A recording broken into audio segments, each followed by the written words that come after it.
Welcome to our channel. ఈ మధ్య కాలంలో చాలా మందిలో మనం చూస్తున్నామండి మోకాళ్ళ నొప్పుల ప్రాబ్లం. అది చిన్న పెద్ద తేడా లేకుండా ప్రతి ఒక్కరిలో కామన్ గా చూస్తున్నాం. మన ఇంట్లో వాడే కొన్ని ఐటమ్స్ వల్ల మనకు మోకాళ్ళ నొప్పులు వస్తాయంటే మీరు నమ్మగలుగుతారా? ఈ విషయాలను తెలియజేయడానికి మనతో పాటు ఉన్నారు BHMS homoeo physician doctor Chetan Raju గారు. సో సార్ ద్వారానే ఈ విషయాలను తెలుసుకుందాం. నమస్తే సార్. నమస్తే సార్. సార్, ఫస్ట్ స్టార్టింగ్ అంటే చాలా మందికి మనం రెగ్యులర్ గా మనం మాట్లాడుతున్న విషయమే. రెగ్యులర్ గా అంటే చాలా మందికి మన ఇండియాలో నియర్లీ 60% పీపుల్స్ కి మోకాళ్ళ నొప్పులు ఉన్నాయి. అది కూడా మన ఇంట్లో కొన్ని మనం వాడుతున్నవి అందం కోసం మనం ఇవి చేస్తాము, అవి కూడా చెప్తా అన్నారు. అసలు చాలా ఇంట్రెస్టింగ్ గా ఉంటుంది అని చెప్పేసి కూడా అన్నారు టాపిక్. సో వాటి గురించి మన ప్రేక్షకుల కోసం ఇప్పుడు చూడండి, ఒక 50 ఏండ్లు బ్యాక్ పోండి మీరు. ఎవరికి ఉంటుండే మోకాళ్ళ నొప్పులు? ఎవరైతే 50 ఏండ్ల కన్నా ఎక్కువ వాళ్ళ వయసు ఉంటుంది వాళ్ళకు స్టార్ట్ అవుతుండే. ఇప్పుడు మనం ఇంతకుముందు డిస్కస్ చేసినాము, ఏంది 30 ఏండ్ల వాళ్ళకు కూడా వస్తుంది, 29, 28 ఏండ్లు ఉన్నారు వాళ్ళకు వస్తున్నాయి మోకాళ్ళ నొప్పులు. అండ్ మోకాళ్ళ నొప్పులే కాదు, ఎడమ కాళ్ళలో నొప్పులు, పిక్కల్లో నొప్పులు, పాదాల కింద నొప్పులు, పాదాల కింద మంటలు, ఇవన్నీ వస్తున్నాయి. అండ్ మన క్లినిక్లో కూడా కేసెస్ ఇవి ఎక్కువ వస్తున్నాయి. అండ్ దీనికి వెరీ ఇంపార్టెంట్ రీజన్ నేను ఇవాళ ఎక్స్ప్లెయిన్ చేస్తాను. ఇప్పుడు 40% మంది మన దేశంలో సిటీస్లో ఉంటారు. 60% మంది ఇప్పటికీ ఊర్లలో ఉంటున్నారు. ఈ సిటీలో ఉన్న వాళ్లకు మీరు చూడండి, గమనించండి, ఎక్కువ ఉంటాయి మోకాళ్ళ నొప్పులు వాళ్ళతో పోల్చుకుంటే. అంటే అక్కడ 100లో ఒక 10 మందికి ఊర్లలో ఉండేటోళ్ళకి మోకాళ్ళ నొప్పులు ఉంటే, యంగ్స్టర్స్లో సిటీలో 100 మందిలో 30 మందికి మోకాళ్ళ నొప్పులు ఉంటాయి. ఎందుకు? ఇప్పుడు మనం అసలు ఊహించము. నేను సింపుల్గా చెప్తాను మీకు. మనము ఇప్పుడు ఇల్లులు కట్టుకుంటున్నాం. అండ్ ఇల్లులు కట్టినప్పుడు మనం ఏం చేస్తున్నాం? ఇప్పుడు ఫ్లోరింగ్ దేంతో వేస్తాం? Marble flooring, granite flooring, vitrified tiles flooring, ఇవి వేస్తున్నాం ఇప్పుడు. అంటే ఇంతకుముందు మనం ఇంట్లో బండలు ఉంటుండే, ఈ తాండూరు బండలు, నార్మల్ బండలు, నల్ల బండలు. ఆ బండలు అనీవెన్ ఉంటుండే. మీరు చూడండి, ఇంత పాలిష్ ఉండకపోతుండే. అయితే ఈ పాలిష్డ్ బండలు ఎప్పటి నుంచి మనం వేస్తున్నాం, ఈ పాలిష్ టైల్స్ ఎప్పటి నుంచి మనం వేస్తున్నాం, అప్పటి నుంచి మోకాళ్ళ నొప్పులు, పాదాల కింద నొప్పులు, ఎడమ కాళ్ళ నొప్పులు, ఈ కేసులు పెరిగిపోయినాయి. ఎందుకు పెరిగినాయి అంటే, ఇప్పుడు ఇంతకుముందు మనం బేర్ ఫీట్ నడుస్తుండే, బయటికి పోయినా మనం బేర్ ఫీటే వెళ్ళిపోతుండే. అప్పుడు మట్టి ఉంటుండే, పక్కా రోడ్లు కూడా ఉండకపోతుండే. అండ్ యాక్చువల్గా మనిషి కూడా ఒక జంతు. మన ఫీట్ ఏదైతే ఉంటాయి కదా, దాంట్లో ఆర్చెస్ ఉంటాయి. ఆర్చెస్ అంటే ప్రెషర్ పాయింట్. Okay sir. ఇప్పుడు ఒక్కొక్క కాడ ఇంత ప్రెషర్ పడాలి. కానీ ఎప్పుడైతే మనం ఈ టైల్స్ వేసుకుంటాం కదా, ఇప్పుడు ఇవి పాలిష్డ్ ఉంటాయి, మెరుస్తాయి. మీరు కింద చూడండి, మీ ఫేస్ కూడా కనిపిస్తుంది. కరెక్ట్. సో అప్పుడు ఏమవుతుందంటే, ఎక్కడెక్కడ వెయిట్ పడాలి మన పాదాలు ఎప్పుడైతే మనం పెడతాం, అక్కడక్కడ కరెక్ట్ వెయిట్ డిస్ట్రిబ్యూషన్ అనేది ఉండదు. ఎందుకంటే చాలా పాలిష్డ్ అండ్ ఫ్లాట్ ఉంటాయి ఇవి. సో అక్కడక్కడ వెయిట్ పడకుండా, ఎక్కడ వెయిట్ మీ పాదాల మీద పడొద్దు అక్కడ కూడా వెయిట్ పడుతుంది. దాంతో ఏమవుతుందంటే, మన గేట్ అనేది మారిపోతుంది. గేట్ అంటే GAIT. గేట్ అంటే మనం నడిచే విధానం. ఓకే, మనం నడిచే విధానం మారిపోతుంది. ఇప్పుడు ఇవి కూడా వెట్రిఫైడ్ టైల్సే. అండ్ ఇప్పుడు చూడండి, కొద్దిసేపు ముందు ఎవరో వచ్చి వెళ్ళిండ్రు బయటికి. ఇప్పుడు ఈ టైల్స్ మీద నడిచేటప్పుడు మనం రోడ్ మీద ఎట్లా నడుస్తాం అట్లా నడవం. ఎందుకంటే ఫ్రిక్షన్ తగ్గిపోతుంది, స్లిప్పరీ ఉంటాయి. అయితే కాళ్ళని ఇట్లా రబ్ చేసుకుంటూ వెళ్తాం. ఇప్పుడు ఎవరో వెళ్ళిండ్రు అట్లనే. సో అట్లనే అలవాటు అయిపోతుంది. ఎందుకు? మన మైండ్లో ఒక టెన్షన్ ఉంటుంది, ఎక్కడ జారి పడిపోతాం అనేసి. Correct sir. ఈ బండల్ మీద మనకు గ్రిప్ అంతా ఉండదు. అంటే మీరు చెప్పిన దాని ప్రకారం మన వెయిట్ ని మనం వేయకుండా ఇలా సాఫీగా తీసుకుని వెళ్తామంట. సో ఎప్పుడైతే మన ప్రెజర్ అయితే ఎప్పుడైతే దానికి ఫ్లోర్ కి తగులుతుందో, అప్పుడు ఆ ప్రెజర్ పాయింట్స్ యాక్టివేట్ అయ్యి మన హెల్తీగా ఉండేటట్టు మోకాళ్ళ కూడా రాకుండా చేస్తాయి. సో కానీ ఇవి ఏం చేస్తాయి? వెయిట్ డిస్ట్రిబ్యూషన్ సరిగా ఉండదు. వెయిట్ డిస్ట్రిబ్యూషన్ సరిగా లేకపోతే మన నడక మారిపోతుంది. మనం దీని మీద నిల్చునే విధానం కూడా మారిపోతుంది.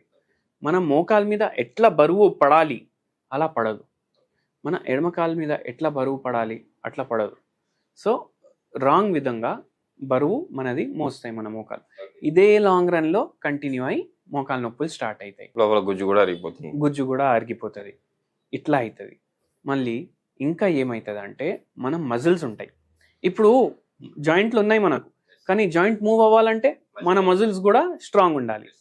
సో టైల్స్ వల్ల మన మజిల్స్ కూడా వీక్ అయిపోతాయి.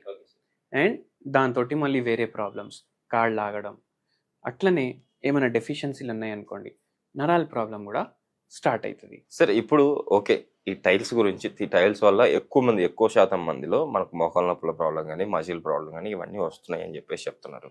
సో మన ఈ ప్రాబ్లం నుంచి బయటపడడానికి మీరు ఎలాంటి మెడికేషన్, హోమియోపతిలో కానీ ఎలాంటి రెమెడీ కానీ, అట్ ద సేమ్ టైం మన లైఫ్ స్టైల్ ఎలా ఉండాలని చెప్తారు? ఇప్పుడు మోకాలు నొప్పులు, ఆస్టియోఆర్థరైటిస్ ఉన్నా, రుమటాయిడ్ ఆర్థరైటిస్ ఉన్నా, ఏ ఆర్థరైటిస్ ఉన్నా మనకు హోమియోపతిలో చాలా మంచి పరిష్కారం ఉంటుంది దానికి.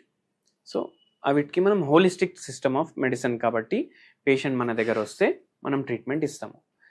అది కాకుండా ఇప్పుడు మీరు ఇంట్లో టైల్స్ వేసుకున్నారు షో కోసం, మీరు ఏం చేసుకోవచ్చు అంటే ఇప్పుడు ఈ కార్పెట్లు వస్తాయి కదా, అవి వేసుకోవాలి కొంచెం. లేదంటే అది మేము అఫోర్డ్ చేయలేం బై, 10,000 15,000 ఎక్కడ పెడతామంటే రబ్బర్ చెప్పులు కొనుక్కోండి. రబ్బర్ చెప్పులు ఇంట్లో వేసుకొని ఉండండి, కొద్దిగా వాకింగ్ ఏమో కరెక్ట్ అవుతుంది. ఓకే, అదొకటి. మళ్ళీ ఇంకో పెద్ద ప్రాబ్లం ఏంటంటే ఇప్పుడు మనం రబ్బర్ చెప్పులు కానీ కార్పెట్లు కానీ ఎందుకు అంటున్నామంటే మన బాడీలో మన గుజ్జు ఉంటుంది కదా, అది షాక్ని అబ్జార్బ్ చేస్తుంది. ఇప్పుడు మనం డైరెక్ట్ దీని మీద నడిచినాం అనుకోండి, ఇంపాక్ట్ వల్ల అది హార్డ్ సర్ఫేసే, మన బోన్స్ కూడా హార్డే ఉంటాయి, షాక్ సరిగా అబ్జార్బ్ అవ్వదు. ఓకే, షాక్ సరిగా అబ్జార్బ్ అవ్వకపోతే అది బాడీలో పాస్ అవుతుంది. ఇప్పుడు మనం బండి మీద పోతాం, మన బండికి షాక్ అబ్జార్బర్లు ఉంటాయి కదా, అవి ఏం చేస్తాయి, మనం గుంతల్లో పోయినా స్పీడ్ బ్రేకర్ల మీదకి వెళ్ళి పోయినా అది జర షాక్ని అబ్జార్బ్ చేస్తుంది, కింది పైన అవుతుంది బండి. సో ఇవి టైల్స్ ఉండడం వల్ల ఏదైతే న్యాచురల్గా మన బాడీలో షాక్ అబ్జార్బర్లు ఉంటాయి కదా, అవి పనిచేయవు.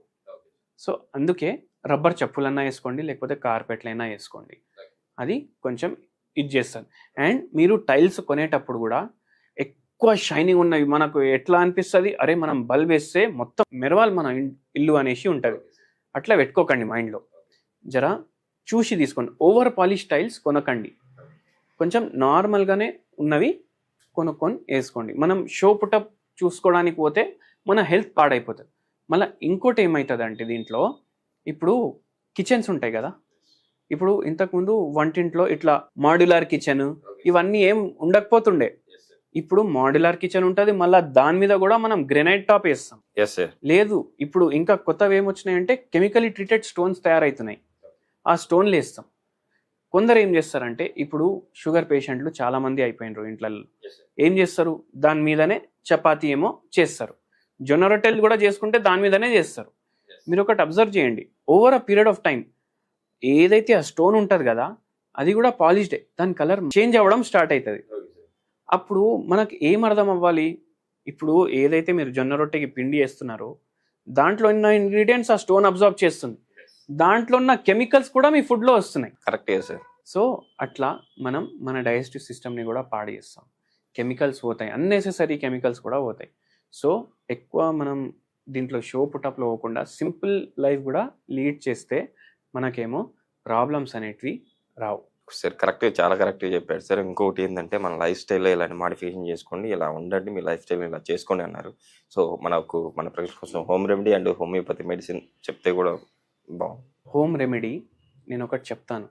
ఒక ఆకు ఉంటుంది, ఆ ఆకు చాలా ఈజీలీ అవైలబుల్ కూడా ఉంటుంది, దీన్ని పారిజాత ఆకులు అంటారు. ఇవి ఏం చేయాలంటే కొన్ని తీసుకోవాలి, కొన్ని తీసుకొని వాటర్లో బాయిల్ చేసి కషాయం లాగా చేసుకోవాలి. కొద్దిగా చేదుగా ఉంటుంది కానీ దాంట్లో మెడిసినల్ ప్రాపర్టీస్ ఉంటాయి. ఓకే, సో ఇది మీరు డైలీ 1 గ్లాస్ కన్జ్యూమ్ చేయండి. బ్రేక్ఫాస్ట్ ముందే, టిఫిన్ చేసే ముందే కన్జ్యూమ్ చేయండి. కన్జ్యూమ్ చేస్తే మీకు కొద్దిగా నొప్పుల్లో రిలీఫ్ వస్తుంది. అది పూర్తిగా రివర్స్ అవ్వాలి కండిషన్ అంటే హోమియోపతికి మెడిసిన్ ప్రిఫర్ చేయండి. మన దగ్గర కూడా చాలామంది పేషెంట్లు వస్తారు. అండ్ ఒక హోమియోపతి మెడిసిన్ కూడా చెప్తాను రిలీఫ్ గురించి. సో కెల్కేరియా ఫ్లోర్ అనేసి ఒక మెడిసిన్ ఉంటుంది, 1 potency, 5 drops 1 cup of water. నొప్పులు కొద్దిగా ఎక్కువనే 2 సార్లు తీసుకోండి డైలీ. కొద్దిగా జస్ట్ స్టార్టింగ్ ఉంది అంటే డైలీ 1 time తీసుకోండి, బెటర్ ఉంటుంది. చూసారు కదండి, మీరు కూడా మీకు కనుక మోకాల నొప్పుల ప్రాబ్లం ఎక్కువగా ఉంటే కంపల్సరీ హోమియోపతి మెడిసిన్ తీసుకుని షూర్గా మీరైతే మోకాల నొప్పుల ప్రాబ్లం నుంచి బయటపడతారని చెప్పి ఆశిస్తున్నాను. అట్ ద సేమ్ టైం మీరు కింద సార్ నెంబర్ కూడా స్క్రోల్ అవుతుంది, మీకు సార్ కూడా కాల్ చేసి మీకున్న ప్రాబ్లం మీరైతే చెప్పుకోవచ్చు. కంపల్సరీ సార్ అయితే మిమ్మల్ని చూస్తారు. సరే, ఈరోజు మన ప్రేక్షకుల కోసం ఇంత చక్కటి home remedy at the same time life style ఎలా మార్చుకోవాలని చెప్పి చాలా చక్కగా వివరించారు. కంపల్సరీ మనకు మోకాల నొప్పులు ఉన్న ప్రాబ్లంతో బాధపడుతున్న ప్రతి ఒక్కరు మిమ్మల్ని కన్సల్ట్ అయ్యి ఆ ప్రాబ్లమ్ నుంచి రిలీఫ్ అవుతారని చెప్పి ఆశిస్తాం సార్. Thank you.